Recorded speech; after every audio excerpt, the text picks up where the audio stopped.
Kadran Adam'a hoş geldiniz sevgili arkadaşlar.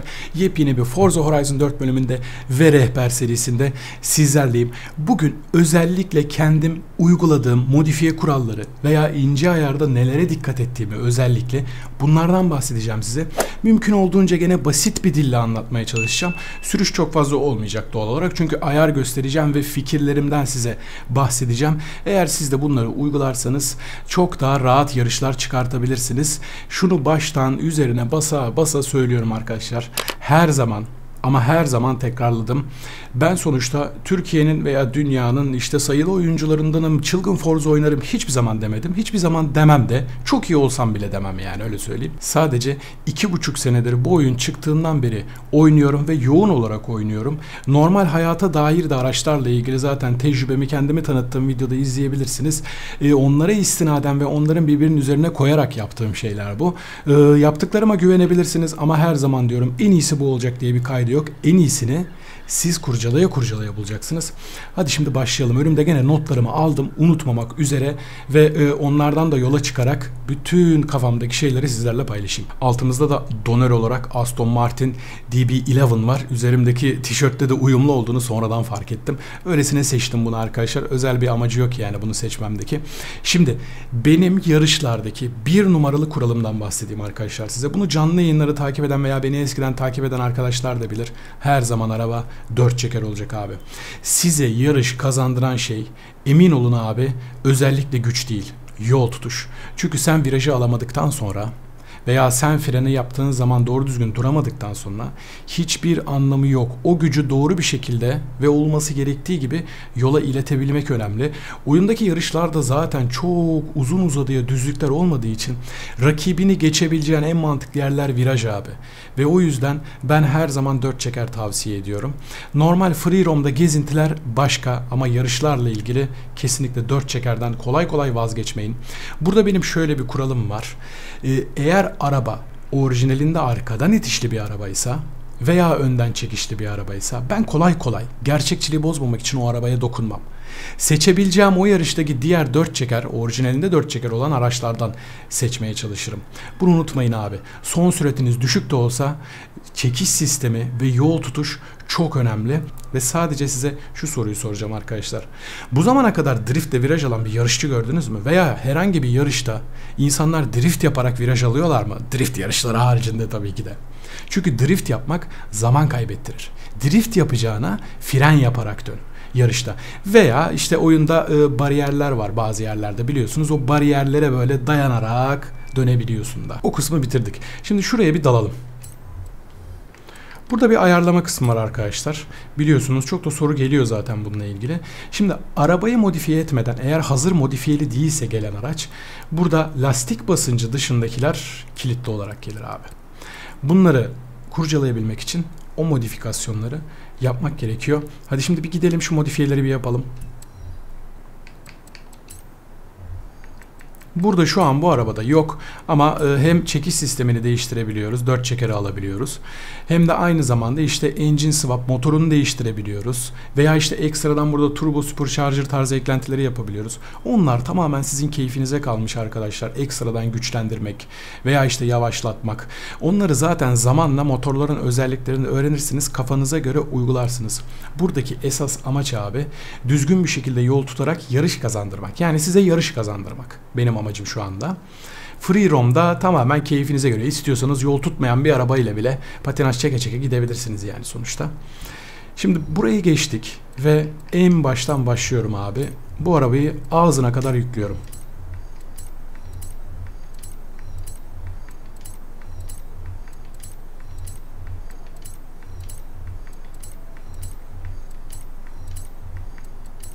...215 kilowatt verdi turbolardan.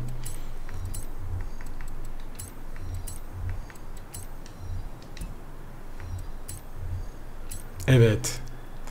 Geldik benim en çok sevdiğim kısımlardan birine. Burada ben her zaman arkadaşlar yarış tipi yay ve amortisör takıyorum. Burada rally tipi de var ve sonunda drift helezon yayı var. Eğer drift helezon yaylarını takarsanız ince ayarda ufak tefek drifte yönelik değişiklikler kendiliğinden oluyor zaten. Yani drift helezonunu takıp direkt çıkıp drift yapmaya başlayabilirsiniz oradaki ince ayarlara çok fazla kurcalamadan. Şimdi yarış tipini takıyorum. Drift tipi biraz daha düşük oluyor. Yere daha yakın oluyor arkadaşlar sürüş yüksekliği olarak. Ama sen yarış tipi takarsan ekstradan ince ayarlarda birazdan göreceksiniz onu biraz daha fazla sanki drift tipi takmışız gibi de düşürebileceğiz. Viraj demirlerini de takıyorum ve geldik bu kısma. Arkadaşlar ben bir arabaya oyunda kolay kolay kafes takmıyorum. Çünkü kafes ağırlaştırıyor abi. Ben ağır araba istemiyorum. Ben hafif araba istiyorum. Çünkü hafiflik demek hem hızlanma. İşte son sürate çok fark etmese bile hızlanma ve yol tutuş demek. Aynı zamanda frenaj demek abi. O yüzden ben ne olursa olsun ufak tefek artılar da veriyor olsa kafes takmıyorum abi. Ama arabayı olabildiğince dibine kadar zayıflatıyorum. Yani hafifletiyoruz. 382 kilo düşüyor bu araba ve bakın yol tutuşa ne kadar büyük etkisi var. Tabii ki de akselerasyona da etkisi olmuş oluyor bu şekilde. Bunu da yapıyoruz. Buradaki ayarlar vasıtasıyla da işte diğer vites şanzıman ayarlarını açmış oluyoruz. Diferansiyel ayarlarını ve aynı zamanda burada mesela taktığımız aktarma organlarıyla arabayı ekstradan da hafifletmiş oluyoruz. Lastikler. Her zaman hiç vazgeçmem. Drift aracı yapmıyorsak. Yarış tipi lastik bileşeni abi. Yazılıları da seçmiyorum. Yarış tipini seçerim ve bakın yol tutuşu bayağı yükseldi zaten diğerleriyle birlikte. Bu aslına bakarsanız biraz keyfinize kalmış diyeceğim ama özellikle araba arkadan itişliyse arka lastikleri mümkün olduğunca geniş tutmakta. Ön lastikleri çok kurcalamanıza gerek yok ama bir iki pay yükseltebilirsiniz. Zaten herhangi bir büyük bir engine swap yapmadığımız için arabaya gücüne de bir bakalım. 814 kW çılgın güçlere ulaşmış abi. Hemen bir hesap yapacağım bekleyin. 1090 beygir olmuş yala. 1100 beygir olmuş neredeyse. Yani o güce göre buradakilerle oynayabilirsiniz. Şunu unutmayın. Geniş tabanlı lastik demek ve büyük jant demek aynı zamanda ağırlık demek abi ve benim en sevmediğim şey o. 265 yapalım bunu. Arkayı da abi 1100 beygir yola aktarmamız lazım. Araba arkadan itişli. 4 çeker arabalarda çok böyle uçmanıza gerek yok. Önden çekişli arabalarda da tabii ön lastiği büyük tutun. Onu arkayı da tabii aynı ebada getirmeniz lazım ki araba mantıklı gözüksün. Ama özellikle arkadan itişlilerde arka lastik tabanı çok önemli abi. Jantlar. Bu zamana kadar anlamışsınızdır abi. Mümkün olduğunca en hafif jant. Çünkü gene hafiflik demek hem yol tutuş demek, frenaj demek, hızlanma demek, her şey demek abi benim için. Ki gerçekte de öyle zaten. Şu an çok zaman kaybetmeyeceğim arkadaşlar bunun için. O yüzden bu jantı taktım. En hafiflerinden biri zaten bu. Jantı büyüttüğümüz zaman bakın sol taraf kırmızıya dönüyor. Neden? Çünkü bakın 1 kilo da olsa ağırlık veriyor abi arabaya. Ve ben bunu da takmıyorum şu an. Offset jantları dışarı çıkarmak çok önemli. Sonuçta iz genişliğini arttırıyor ve daha iyi yol tutmasını sağlıyor. Burada verdiğim bilgilerin hepsi gerçek hayatta da zaten aynı. Oyunda doğal olarak bunu o gerçek hayata yönelik de biraz uygulamak zorunda ki gerçekçilik katsın her ne kadar simülasyon oyunu olmasa da. Burada arkadaşlar ben arabanın görüntülerini bozmamak için her zaman yapmıyorum. Ama Forza'nın eklentileri var. Burada gördüğünüz fix. Bütün araçlarda olur bu neredeyse. Evet bazı şeyleri düşürüyor ama özellikle yol tutuşu çok acayip arttırıyor. Aynı şekilde arkadaki DTM kanat da bakın bayağı arttırıyor yol tutuşu. Bunları koymayacağım ben ama siz ekstradan koyabilirsiniz. Şimdi bir yola çıkalım. Bir bakalım şu arabaya. Bakalım nasıl kalkıyor, ne kadar patinaj çekiyor. Arkadaşlar şimdi gazlamaya başlamadan önce diğer önemli bilgileri de vermek istiyorum. Bir mantalitem var benim ki olması gereken de zaten bu. Gerçek hayatta da bu oyunda da bu şekilde kullansak bizim yararımız olur. Her zaman abi zapt edebileceğin aracı süreceksin. Zapt edemeyeceğin aracı sürmeyeceksin. Ya ona göre araç alacaksın ya da arabayı o duruma getireceksin. Burada küçük bir tüyo vereyim size yarışlarla ilgili. Bunu çok yapan var. Bir yarışa girerken veya işte Playground Games deneme yarışı hiç fark etmez abi. Orada katılabileceğin araçları görebiliyorsun zaten. Eğer sadece arkada dişli araçlar varsa veya önden çekişli araçlar varsa siz bunu dönüp 4 çekere değiştirebilirsiniz. Ve 4 çeker olarak o yarışa girebilirsiniz. Benim çok tercih etmediğim bir şey bu. Çünkü dediğim gibi çok fazla o gerçekçilik kısmını bozmayı sevmiyorum. Ama böyle de bir seçeneğiniz var yani. Arabayı bu şekilde kullanmak zorunda değilsiniz. Az önce gördüğünüz 4 çekere çevirebiliriz yani. Şimdi abi bir çıkalım.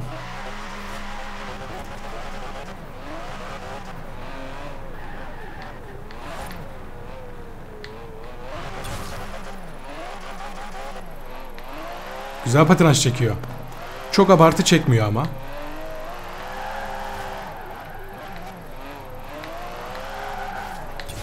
Bazı arabalar var arkadaşlar. Mesela buna çok büyük örnek Koenigsegg'in araçlarında. İşte Koenigsegg Agera RS bunlardan biri özellikle. Arabayı zapt etme ihtimalin çok zor. Şimdi şu anda bu arabayı yaptığımız için birazdan örnek vereceğim. Şimdi biz bir ayarlara geçelim. Şu ayarlara bir bakalım. Evet, şu anda gördüğünüz gibi her şey açıldı. Şunu net bir şekilde söyleyeyim. Bir önceki videoda da söyledim. Ben buradaki ayarların hepsini tek tek girip kurcalamıyorum arkadaşlar. Çok nadiren dokunuyorum. Özel bir drift aracı yapıyorsak, onu yapıyorsak, bunu yapıyorsak ki onunla ilgili hazır ayarlar da var zaten.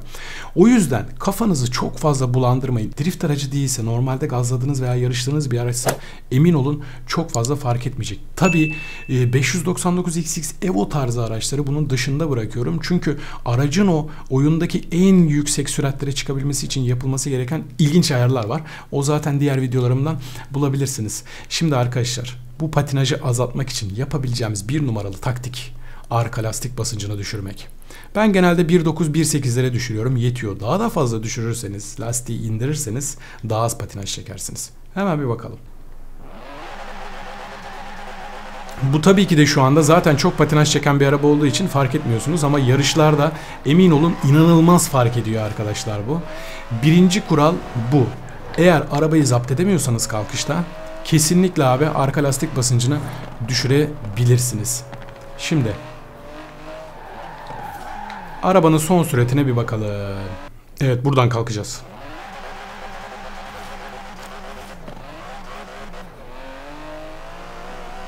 Emin olun o lastik basıncı daha yüksek olsaydı çok daha fazla patinaj çekerdik. Hatta araba sağa sola kendini bırakabilirdi.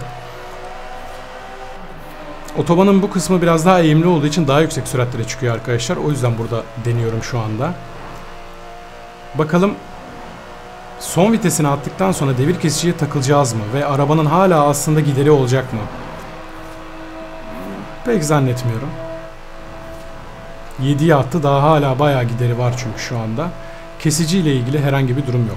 Burada kesiciye takıldığınız çok araçla karşılaşacaksınız. O zaman abi yapacağınız şey buradan tekrar ayarlara giriyorsunuz abi. Ve son dişliyi aşağı doğru çekiyorsunuz. Olması gereken en mantıklı seviyeye kadar. Burada son dişlinin ince bir noktası daha var abi. Araba eğer az önce gördüğünüz araba çok patinaj çekerek kalkıyor. Araba çok patinaj çektiğinden dolayı lastik basıncını düşürmenize rağmen arabayı zapt edemiyorsanız yapacağınız en mantıklı şey buradan son dişliği düşürebilirsiniz. Çünkü son dişliği düşürmek demek son sürati arttırırken, arabaya biraz daha fazla devir verirken o aralıkları uzatıyor ve aralıkları uzattığı için de vites geçişleri daha az oluyor. O zaman da araba daha az patinaja kalıyor. Yani akselerasyonu azaltıyor aslında. Son dişliği burada optimum seviyeye ayarlayabilirsiniz kullandığınız arabaya göre. Eğer daha yeri varsa, arabanın az önce gördüğünüz gibi daha gideri varsa ve siz patinajla ilgili bir sıkıntı yaşamıyorsanız onu biraz daha yükseltip tam böyle kesiciye takılacak noktasına getirirseniz arabanın akselerasyonunu da arttırmış olursunuz en azından. Bu açıdan burayı kurcalaya zaten öğrenirsiniz. Şimdi şöyle bir örnek vereceğim arkadaşlar size. Bu aracı girip son dişli oranını dibine kadar kısacağım. Aradaki farkı göreceksiniz.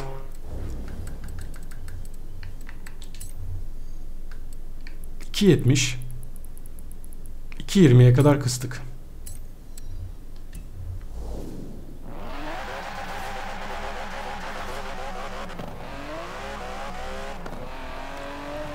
Görselde ve görüntüde çok fazla fark etmeseniz de aslında bu araç şu anda abi daha az patinaj çekiyor. Biraz daha fazla tutulacak. Son süratlere çıkarken şanzıman aralığı biraz daha fazla kalacağı için arkadaşlar az önce çıktığımız süratlere kadar çıkamama ihtimalimiz bile var. Çünkü akselerasyonu aslında azalttık. Bunu ne kadar arttırırsak, hemen örnek veriyorum. En tepeye çekelim bakalım ne olacak. 6-10 çok acayip bir şey oldu.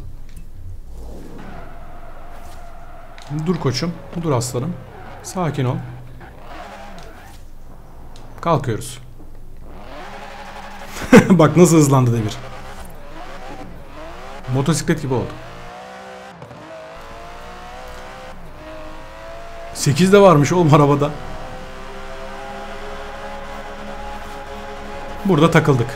Bu ne demek oluyor? İşte videonun başında bahsettiğim şey abi. Sen git o son dişliye dokun, onu biraz düşür demek oluyor. Son dişliyi de düşürdüğümüz zaman aynen dediğim gibi arkadaşlar, hem akselerasyonumuz şu anda yani optimum seviyede kalıyor, hem de son süratini arabanın çıkartabiliyoruz. 3.50 yapacağım. Araba zaten 8 lira abi.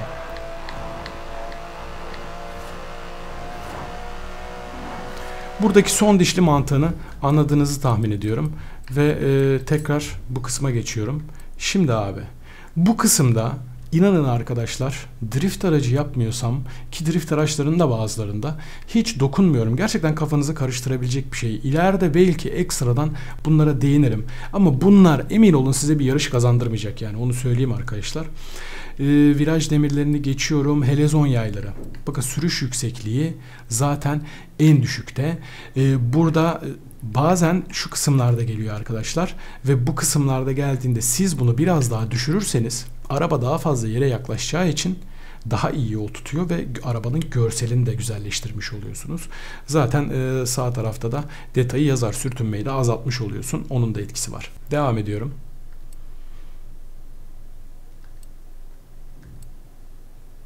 Frenle ilgili kolay kolay dokunmuyorum arkadaşlar. Yani hiç dokunmuyorum desem yeridir. Şimdi diferansiyel.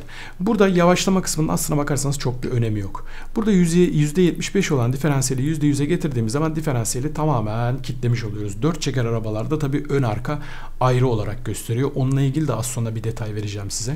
%100 kitleyelim. Tam böyle çılgın drift ayarı.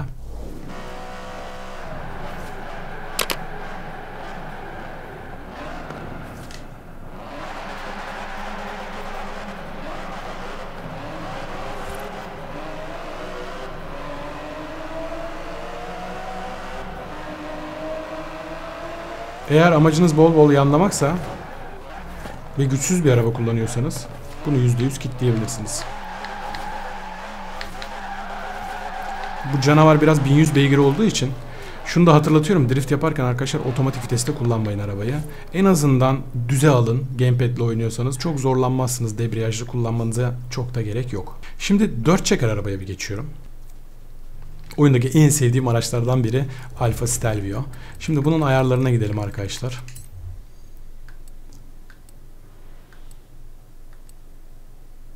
Bakın bunda sürüş yüksekliği şu anda dediğim gibi duruyor. Ben bu arabayı modifiye etmiş olmama rağmen bununla oynamıyorum çünkü bu arabadan memnunum. Bunu en dibe çekersem hem arabanın görseli biraz daha güzel olmuş olur, yere yaklaşmış olur. Aynı zamanda da yol tutuşu biraz arttırmış oluruz. Evet arkadaşlar, 4 çeker arabada da karşınıza böyle bir şey çıkıyor. Stok nasıl geldiyse ben bunu o şekilde kullanıyorum modifiye ettikten sonra. Bakın hızlanma %50'de ön taraf için, arka için %75'te. Şimdi en altta merkez bakiye diye bir şey görüyorsunuz arkadaşlar. Merkez bakiye bakın %70 arkada, ne demek? Arka tekerlere daha fazla güç gidiyor, ön tekerlere daha az güç gidiyor. Siz bunu şu şekilde yararınıza da kullanabilirsiniz. Eğer arabayı hala zapt edemiyorsanız, çok güçlü bir arabaysa 4 çeker olmasına rağmen, siz bu merkez bakiyeyi biraz daha arkadan ortalara doğru getirirseniz araba daha zapt edilebilir hale gelir. Ama tabii ki de 4 çeker arabalarda daha çok tercih edilen, hele bir de güçlüyse araba, biraz daha bakiyenin arkada olması. Evet arkadaşlar, gelelim tekrardan son bilgileri bir üzerinden geçip toplamaya. Ondan önce şunu özellikle söyleyeyim, kenara aldığım notlardan biri bu. Kış sezonunda özellikle gidip arabaya kış lastiği takmıyorum abi. Çünkü sürdüğümüz yerlerin birçoğunda yol da var ve yol lastiği karsız alanlarda daha iyi yol tutuyor. Ben özellikle o tercihi yapmıyorum yani. Onu söyleyeyim. Neymiş abi? Birincisi, yarış kazanmak için özellikle bir numaralı kural arabanın bence yol tutuşu. Gücü değil abi. Arabayı yolda tutabilmelisin ve bunun için de en önemli şey, seçeneklerin arasındaysa 4 çeker araç kullanman. İnce detaylarda da gösterdiğim gibi bütün arabaların tek tek girip en ince noktasına kadar ince ayarlarına dokunmuyorum arkadaşlar. Eğer dokunulmaya ihtiyaç varsa son dişli ve lastik basıncına dokunuyorum. Onun dışında bir de sürüş yüksekliğine dokunuyorum. Onun dışında kolay kolay inanın ben de hiçbir şeye dokunmuyorum. Mümkün olduğunca arabayı hafif tutmaya çalışmalısınız. Çünkü hafiflik demek zaten videonun başında da söylediğim gibi hem size akselerasyon olarak hem de yol tutuş olarak hem de frenaj olarak tüm artılarla geri dönüyor. Abi yarış araçlarının içi niye bomboş? Yani yarış araçlarında ağırlığı azaltacak her şey atılmış durumda. Bunun da bir sebebi var. Arkadan itişli araç kullanmak istiyorsanız tabii ki de kullanın yarışlarda. Ama bu dediğim ayarları yaparak en azından kendinizi daha sağlama alabilirsiniz. Oyunda para kazanmak da zor değil. Arabayı modifiye etmek de emin olun çok zor değil. Yani zamanla her şey olacak. Sadece biraz sabırlı olun arkadaşlar. Başka da diyeceğim bir şey yok. Bu tarz videoların devamı için alt taraftan kanala abone olup bildirimlerinizi açmayı unutmayın. Videoyu beğendiyseniz de beğen butonuna tıklarsanız çok memnun olurum. Bir sonraki bölümde görüşmek ümidiyle. Hoşçakalın.